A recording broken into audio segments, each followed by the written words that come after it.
नमस्कार बच्चों। आज मैं आपको नवीं कक्षा का पाठ पढ़ाने जा रही हूँ। पाठ पढ़ाने से पहले चित्र के संबंध में बात करेंगे। पहले चित्र में क्या क्या दिखाई दे रहा है। चित्र में हमको खेत, किसान, बैल आदि दिखाई दे रहे हैं। वे क्या कर रहे हैं? किसान बैलों की सहायता से खेत जोत रहा है। इनकी मेहनत पर अपने विचार बताइए। देश के विकास में किसान का महत्व बहुत है। किसान हमारे अन्नदाता है। अब इसके बाद कुछ पक्षियों के नाम बताओ। तोता, मैना, कौवा, कबूतर, कोयल, चिड़िया आदि। अब आपको इस पिंजरे में क्या दिखाई दे रहा है? इस पिंजरे में हमको एक चिड़िया दिखाई दे रही है।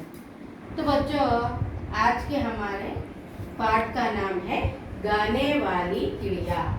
गाने वाली चिड़िया यह पाठ कहानी विधा में है और इस पाठ का उद्देश्य यह है कि कहानी पढ़कर समझना और कोई सरल कहानी लिखने का प्रयास करना ही इस कहानी का उद्देश्य है।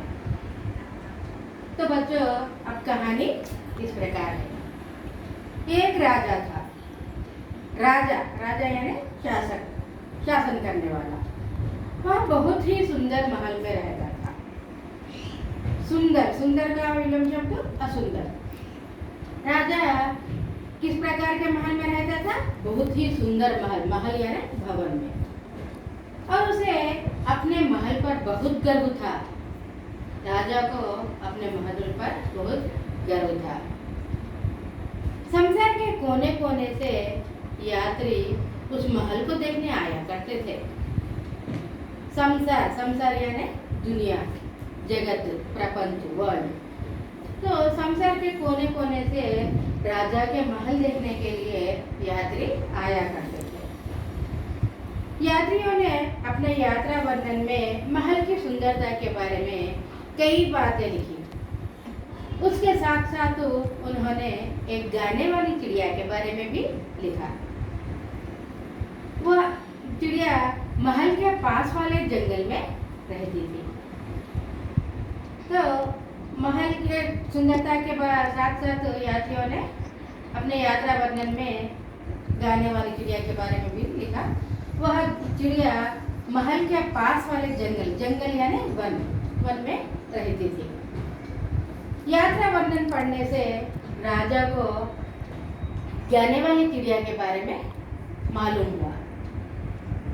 तो राजा उस चिड़िया को देखना चाहा। राजा ने अपने सेवकों को और सैनिकों को बुलाकर कहा कि तुम लोगों ने मुझे इस गाने वाली चिड़िया के बारे में क्यों नहीं बताया? जाओ उस चिड़िया को पकड़ लाओ। मैं इस चिड़िया का संगीत सुनना चाहता हूँ।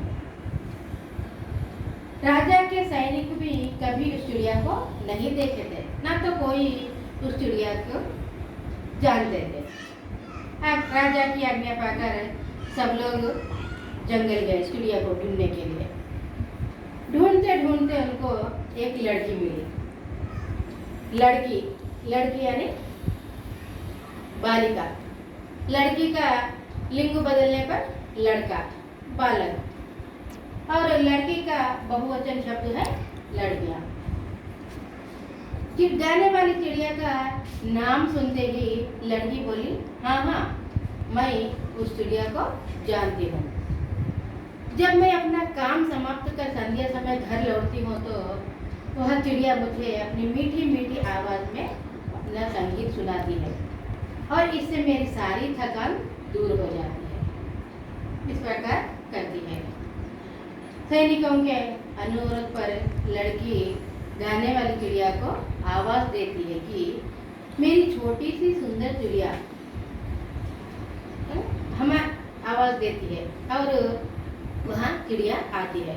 तब लड़की इस चिड़िया से कहती है कि हमारे राजा तुम्हारा मधुर संगीत सुनना चाहते हैं। इस प्रकार कहती है।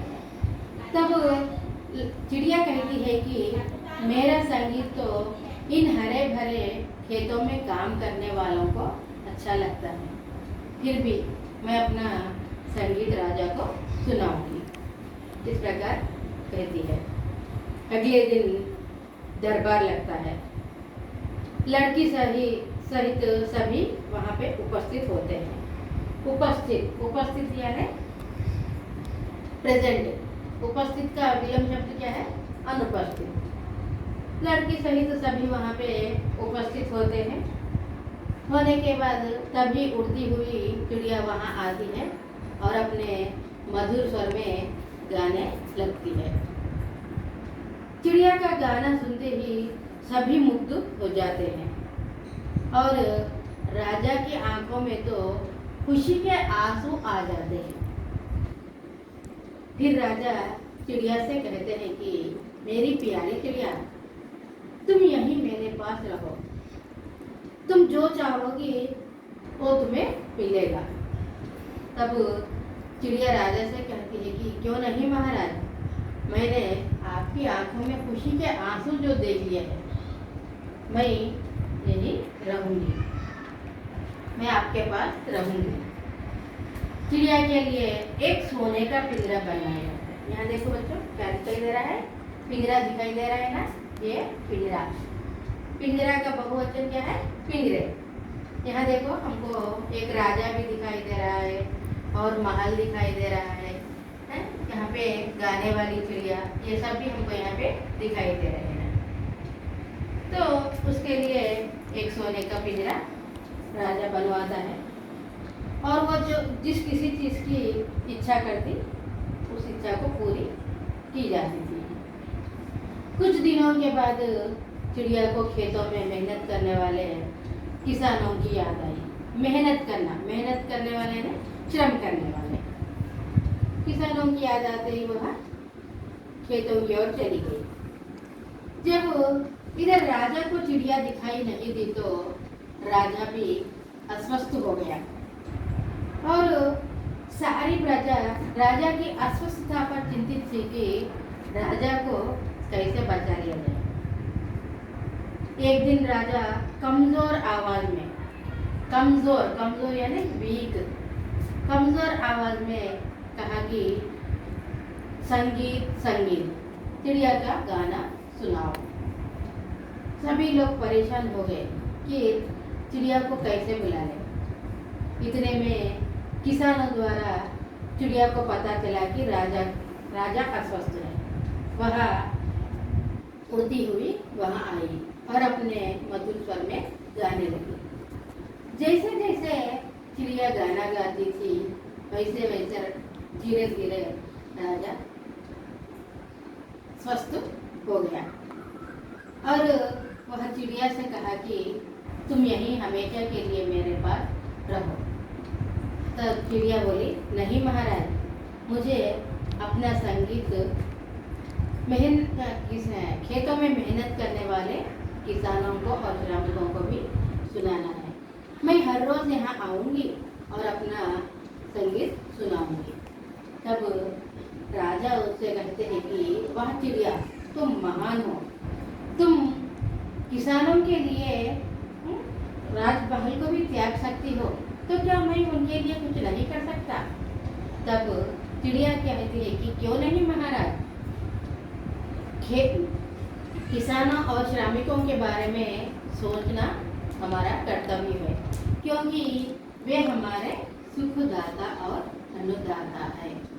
इस प्रकार कहने पर चिड़िया की बातों का असर राजा पर पड़ा और इस कहानी से हमें यह सीख मिलती है कि मेहनत करने वालों के बारे में सोचना हम सबका कर्तव्य है। यही इस कहानी की सीख है। अब इस पाठ में आए हुए कठिन शब्द: चिंता, सोच, ताट, सुंदर, खूबसूरत, ब्यूटीफुल, महल, भवन, पैलेस, संसार, दुनिया, वर्ल्ड, मधुर, मीठा, स्वीट, दरबार, राजसभा, रॉयल कोर्ट, यह सब इस पाठ में आए हुए कठिन शब्द है। और उसके बाद इस पाठ में आए हुए मुहावरे शब्द इस प्रकार है। आवाज़ देना, पुकारना, अच्छा लगना, भला प्रतीत होना, दरबार लगना, दरबार में समावेश होना, धूम मचाना, किसी बात की चर्चा दूर दूर तक फैलना, याद आना, स्मरण आना, जान में जान आना, संतोष होना, असर पड़ना, प्रभाव पड़ना, खुशी के आंसू आना, आनंद विभोर होना, यह इस पाठ में आए हुए मुहावरे शब्द है। और इस पाठ में आए हुए विलोम शब्द भी यहाँ दिए गए हैं। सुंदर, असुंदर, कुरूप, पास, दूर, गर्व, विनय, मीठा, कड़वा, उपस्थित, अनुपस्थित, स्वस्थ, अस्वस्थ, त्याग, स्वार्थ, तुरंत, देर, धीरे धीरे, जल्दी जल्दी, कमज़ोर, मजबूत। उसके बाद यहाँ पे वचन बदलना भी दिए गए हैं। यात्री, यात्रियाँ, बात, बातें, पिंजरा, पिंजरे, चिड़िया, चिड़ियाँ, लड़की, लड़कियाँ, चीज़, चीज़ें, दरबारी, दरबारियाँ, खुशी, खुशियाँ, आँख, आँखें, एक, अनेक। यह बच्चे, अब इसके बाद हम सारांश देखेंगे इस पाठ का।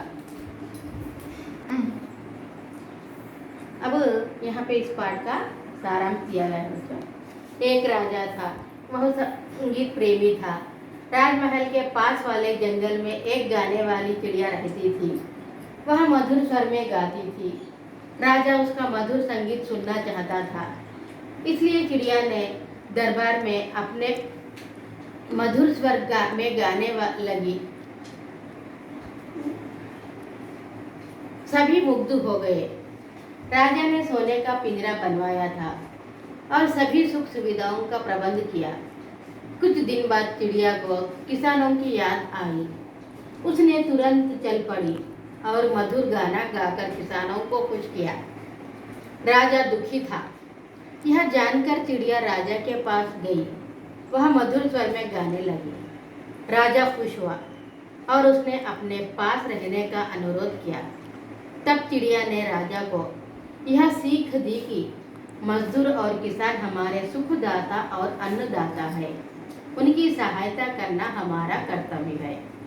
उनके प्रति कृतज्ञ होना हमारा धर्म है। राजा ने उसकी श्रमजीवी की महत्ता की प्रशंसा की। उसने कुछ करने का तय किया।